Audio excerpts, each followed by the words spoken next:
Nah, di video kali ini aku pengen ngasih beberapa basic bagaimana kita bisa menilai hubungan orang-orang yang sudah punya koneksi dan punya hubungan dengan kita. Kalau di video sebelumnya, aku sudah jelasin orang-orang di dalam per jenjang atau per levelnya.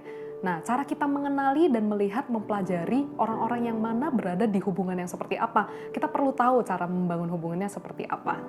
Nah, tetapi pastikan setiap kita membangun sebuah leadership di dalam hidup kita bukan untuk diri kita sendiri, tetapi untuk Tuhan tentunya. Karena Tuhanlah yang memberikan kita kemampuan secara karakter untuk kita bisa sabar dengan orang, menyesuaikan diri dengan orang, dan juga karisma itu juga adalah hadiah dari Tuhan.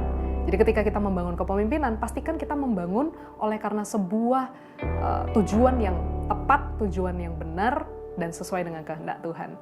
Nah, kita perlu mengenali dan mempelajari orang-orang yang punya hubungan dengan kita. Cara menilai hubungannya seperti apa sih? Nah, aku memberikan penjelasan 4 bagian atau 4 area. Di area berhubungan dengan orang yang punya koneksi dengan kita, yang pertama adalah orang yang berhubungan dengan kita untuk dapat apa yang kita bisa beri. Orang-orang yang begini hanya bisa kita berkati, yaitu berada di level poin yang pertama atau poin kedua di video sebelumnya. Kalau kemarin aku ada jelasin tentang orang-orang yang tahu siapa kamu dan cari tahu siapa kamu di dalam posisimu. Nah, orang-orang ini hanyalah orang-orang yang bisa kita berkati, karena mereka adalah orang-orang yang mencari kita karena apa yang kita bisa beri. Kalau yang kedua adalah orang yang berhubungan dengan kita karena apa yang kita kerjakan. Nah, di dalam poin ini, relate-nya ke orang-orang yang berada di posisi orang yang sudah tahu siapa kamu dan menghargainya. Yaitu orang-orang yang punya hubungan dengan kita karena apa yang kita kerjakan. Jadi kalau misalnya kita bertemu dengan orang-orang yang punya koneksi, punya hubungan dengan kita adalah orang-orang yang mau turut bersama dengan kita, melihat apa yang kita kerjakan, ini masih dalam poin ketiga. Mereka hanya akan menghargai apa yang kita sedang kerjakan. Lalu poin berikutnya adalah orang yang berhubungan dengan kita karena tahu siapa kita dan terus mau ikut berkontribusi di dalamnya. Ini adalah level orang yang seperti apa? Ya, level orang yang berada di poin keempat di video sebelumnya. Video sebelumnya aku ada bilang kalau orang-orang yang berhubungan dengan kita tahu siapa kita dan mendukungnya. Nah, ini berarti sudah punya hubungan yang jauh lebih dalam bersama dengan kita, yaitu orang-orang yang mau turut berkontribusi, memberi dukungan dan memberi ide buat kita tanpa kita minta. Nah, kalau kita mau cari orang yang berada di level kelima seperti apa? Yaitu orang-orang yang tahu siapa kita dan mengikuti kita mengerjakan apa yang kita lakukan. Dia harus punya hubungan. Yang keempat ini nih, orang yang bukan cuma tahu, tapi sangat mengenal kita dan memilih untuk tetap bersama dengan kita mengerjakan apa yang kita kerjakan. Dalam tanda kutip, mereka akan turut membangun bersama dengan kita di dalam kepemimpinan kita. Nah, kalau kita sudah menemukan orang-orang pada level kelima dengan hubungan yang seperti ini, kita akan bisa menjadikan mereka tim untuk bekerja bersama dengan kita. Please, teman-teman perlu tahu nih, orang-orang yang cocok jadi teman, belum tentu cocok jadi teman kerja. Tapi orang yang sudah cocok teman kerja, bisa jadi cocok menjadi teman. Jadi orang yang bersahabat belum tentu harus bergerak di dalam satu bidang yang sama. Tapi kalau orang yang sudah bergerak dalam bidang yang sama, perlu menjadikan satu sama lain menjadi sahabat. Karena kalau kita nggak menjadikan tim kita sebagai sahabat di dalam hidup kita, maka mereka akan sangat kesulitan mengenali siapa diri kita. Cara untuk orang-orang bisa mengenali siapa diri kita yang sesungguhnya adalah jadilah apa adanya.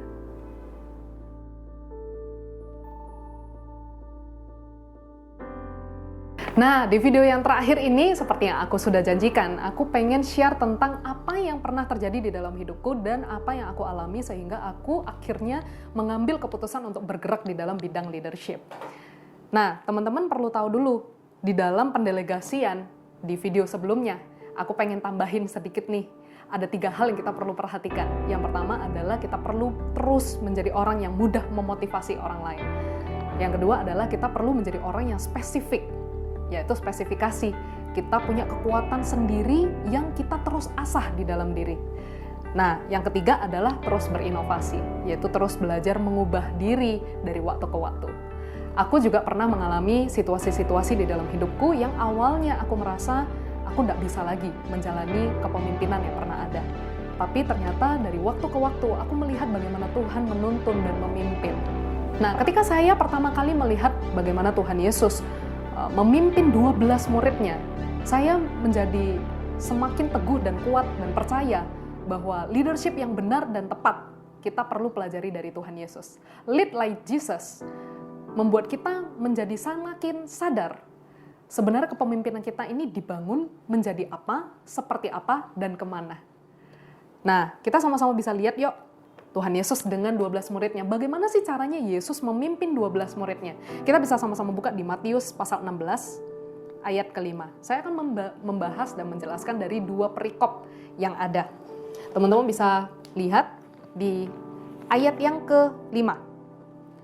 Yang ke-5 ini tentang ragi orang Farisi dan Saduki. Kalau teman-teman sudah cek, lihat di ayat ke-5 sampai ayat ke-12, yaitu bagaimana Tuhan Yesus memberi percakapan dengan murid-muridnya, Anda akan bisa melihat bagaimana Yesus memimpin sebenarnya. Yang pertama adalah Yesus memimpin dengan memperhatikan. Kenapa saya bisa bilang Yesus memimpin dengan memperhatikan? Anda bisa lihat, cek di ayat ke-5. Pada waktu murid-murid Yesus menyeberang danau, mereka lupa membawa roti. Yesus berkata kepada mereka, "Berjaga-jagalah dan waspadalah terhadap ragi orang Farisi dan Saduki." Maka mereka berpikir-pikir dan seorang berkata kepada yang lain, "Itu dikatakannya karena kita tidak membawa roti." Dan ketika Yesus mengetahui apa yang mereka perbincangkan, ia berkata, "Mengapa kamu memperbincangkan soal tidak ada roti?" Bla dan ayat selanjutnya. Nah, mengetahui di sini saya tahu betul bagaimana Tuhan Yesus memperhatikan. Kenapa Yesus bisa mengetahui apa yang murid-muridnya perbincangkan? Karena dia memperhatikan. Ketika kita memimpin, kita perlu bisa memperhatikan orang-orang yang bekerja sama dengan kita. Memperhatikan itu yaitu mengenali dan juga mempelajari. Caranya untuk mengenali dan mempelajari orang-orang sangat dibutuhkan waktu dan proses. Kita nggak bisa serta-merta ketemu dengan orang, lalu kenalan, lalu kita langsung merasa kita sudah kenal dengan orang itu. Kalau kita belum menjalani hari demi hari, mengerjakan banyak hal bersama dengan orang itu, maka kita tidak bisa mengenalinya. That's why Yesus langsung panggil 12 muridnya untuk ikut Tuhan Yesus 3,5 tahun. Jadi Tuhan Yesus bukan hanya memimpin mereka di dalam ajaran-ajaran rohani, tapi Tuhan Yesus memperhatikan cara hidup mereka. Tuhan Yesus mengetahui dan memperhatikan, mengenali, mempelajari karakter setiap murid-muridnya. Dan itu sangat dibutuhkan di dalam sebuah leadership. Lalu yang kedua, teman-teman bisa melihat lagi di perikop berikutnya. Jadi di perikop tentang ragi orang Farisi, Yesus sudah memberikan perhatian-perhatian khusus kepada murid-muridnya dan berkata-kata, bercakap-cakap di sana. Tetapi di perikop berikutnya, yaitu di perikop pengakuan Petrus, kita lihat yuk di ayat ke-13. Setelah Yesus tiba di daerah Kaisarea Filipi, ia bertanya kepada murid-muridnya, "Kata orang, siapakah anak manusia itu?" Jawab mereka, ada yang mengatakan Yohanes Pembaptis, ada yang mengatakan Elia, ada juga yang mengatakan Yeremia atau seorang dari para nabi. Perhatikan apa yang Yesus lakukan. Yesus bertanya kepada murid-muridnya. Yang pertama tadi, Yesus memimpin dengan memperhatikan. Yang kedua, Yesus memimpin dengan mendengarkan. Cara Yesus memimpin adalah sangat unik. Dia mendengarkan apa kata-kata murid-muridnya. Dengan cara apa? Dia bertanya dan dia mendengarkan jawaban dari murid-muridnya. Di ayat berikutnya, ketika Yesus berkata-kata kepada Petrus dan kepada murid-muridnya, di ayat ke-16, teman-teman bisa lihat, maka jawab Simon Petrus, "Engkau adalah Mesias, anak Allah yang hidup." Ketika Petrus menjawab, Petrus memberitahu apa pemikirannya dan apa yang ada di dalam pandangan hidupnya. Yesus memimpin bukan hanya sekedar memberikan sebuah arahan yang saklek atau mutlak, harus A, harus B, harus C. Tapi Yesus memimpin dengan mendengarkan, berkata-kata, dan juga melihat apa yang murid-muridnya miliki dan pikirkan. Dan gak sampai di sana, di poin ketiga, Yesus langsung menjelaskan. Teman-teman perhatikan di ayat ke-17. Kata Yesus kepadanya, "Berbahagialah engkau Simon bin Yunus, sebab bukan manusia yang menyatakan itu kepadamu, melainkan Bapakku yang di sorga." Dari ayat 17 sampai ayat 19, sampai ke ayat 20, teman-teman bisa perhatikan bagaimana Yesus memberikan penjelasan kepada murid-muridnya, bahkan terhadap Petrus yang sudah menjawab pertanyaan Yesus.